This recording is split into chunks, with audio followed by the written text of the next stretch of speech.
자, 우리 네 번째로 볼 부분은 바로 개인정보 침해 문제입니다. AR/VR은 단순히 영상을 보여주는 장치가 아니라 사용자의 시선, 손 움직임, 표정, 반응 속도 같은 미세한 생체 정보를 실시간으로 수집합니다. 특히 HMD를 사용할 때는 뇌파, 심박, 호흡, 감정 변화까지 수집할 수 있다는 연구도 있습니다. 이 포켓몬고 같은 현실 공간 위치 정보, 카메라 시야 범위 등을 기반으로 하는 게임은 사용자의 의사와 상관없이 주변 사람의 얼굴, 집 내부, 공공 공간의 사생활이 함께 촬영될 수가 있습니다.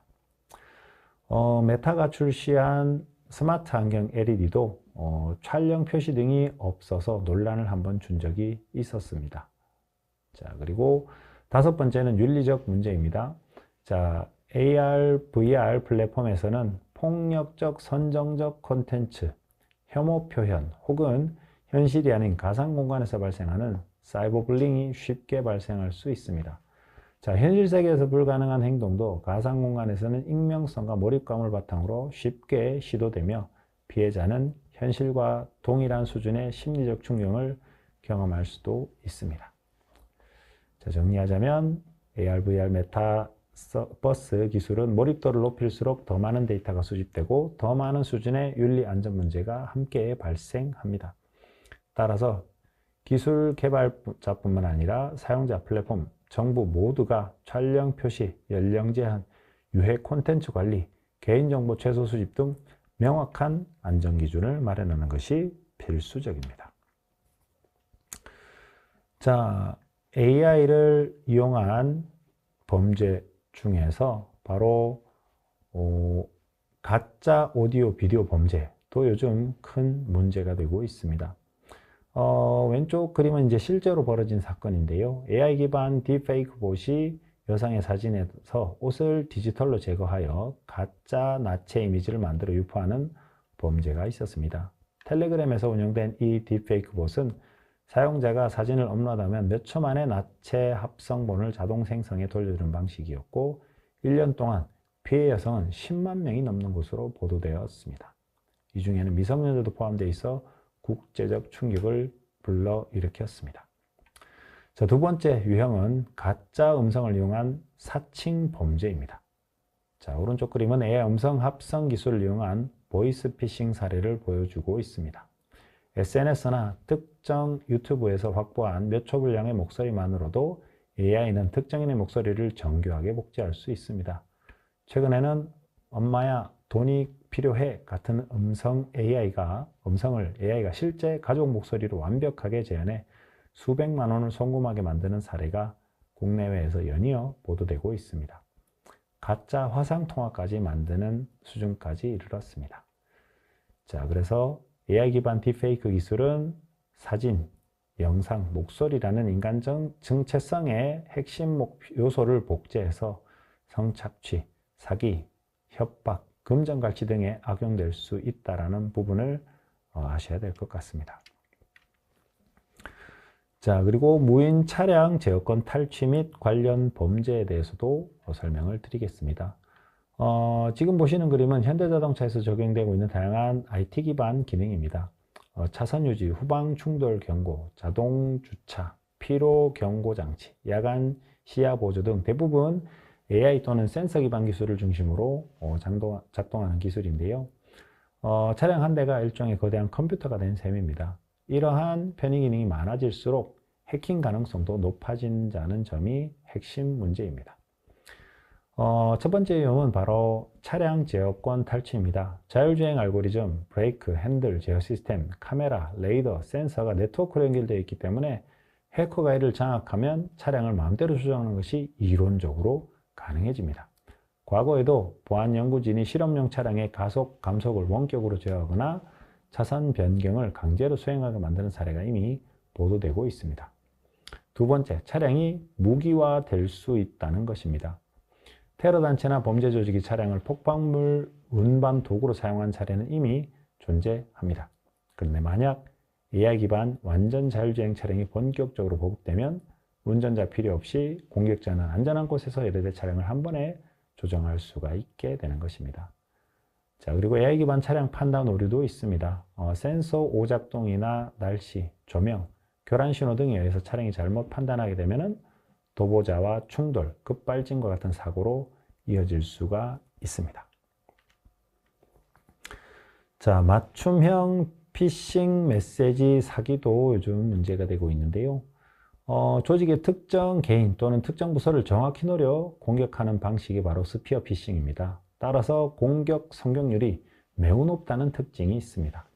AI가 스피어 피싱을 활용하게 되면은 이때는 요즘 그 GPT 같은 대규모 언어 모델을 이용해서 사람보다 더 자연스럽고 설득력 있는 메일을 생성할 수가 있다는 것이 확인되었습니다. 공격자는 인터넷에 수집한 소셜 미디어 정보를 그리고 그 다음에 그 사람의 어떤 프로필 정보를 기반으로 해서 세부 정보를 AI에 입력하게 되면은 AI가 그 사람을 속이기 위한 최적의 메시지를 자동으로 만들어주게 됩니다. 자, 이런 부분들은 진짜 메일과 가짜 메일을 구분하기가 점점 더 어려워지는 요소로 작용하게 됩니다. 그래서 이 스피어 피싱 공격은 민감 정보를 유출하고 악성 코드를 감염시켜서 금전적 피해를 유발시키는 것을 목표로 하고 있습니다. 예전에 페이스북과 구글 직원들을 속여서 1억 달러 이상을 송금하게 만든 사건도 있었습니다. 자, 그래서 이런 스피어 피싱은 AI가 공격 효율을 극대화한 대표적인 사이버 범죄가 되고 있습니다. 그래서 기술은 계속 발전하기 때문에 기업과 개인 모두 메일 발신자 확인과 이중 인증 같은 안전장치가 반드시 필요하다는 것입니다. 자, 광범위 데이터 수집을 통한 대규모 공갈 협박입니다. 자, 예전에는 범죄자가 피해자 몇 명의 정보를 직접 훔쳐서 전화나 메일로 협박하는 방식이 일반적이었는데 지금은 AI가 SNS 게시물이나 이메일 로그, 그 다음에 브라우저 기록 등을 이용해서 정보들을 자동으로 수집할 수 있게 되었습니다. 이는 이 데이터를 분석해서 개인이 가진 취약점, 민감 정보 같은 것들을 자동으로 파악하게 될 수가 있습니다. 이런 부분들은 범죄자가 수작업으로 예전에는 조사했던 정보를 AI를 통해서 몇 초 만에 수천 명 규모를 분석해낼 수가 있게 되는 것입니다. 자, 이렇게 되면은 맞춤형 협박 메시지를 보낼 수가 있고요. 대규모로 자동 발송을 할 수도 있고, 그 다음에 프라이버시 침해 기반의 어떤 위협이 될 수가 있습니다. 이게 왜 더 위험한가 하면 AI는 피로를 느끼지도 않고요. 범죄의 수익 비용도 낮습니다. 그리고 정확한 표적 선정이 가능해서 대규모 범죄로 발생할 가능성이 굉장히 크다라는 것이 특징입니다. 자, AI 기반 광범위 데이터 수집은 단순한 스팸 수준을 넘어서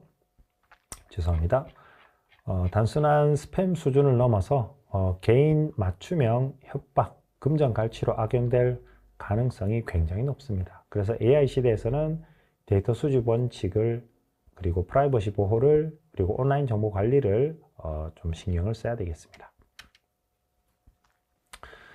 자, 이번 슬라이드는 가짜 뉴스에 대한 내용인데요. AI가 가짜 뉴스를 요즘 많이 만들어내고 있습니다.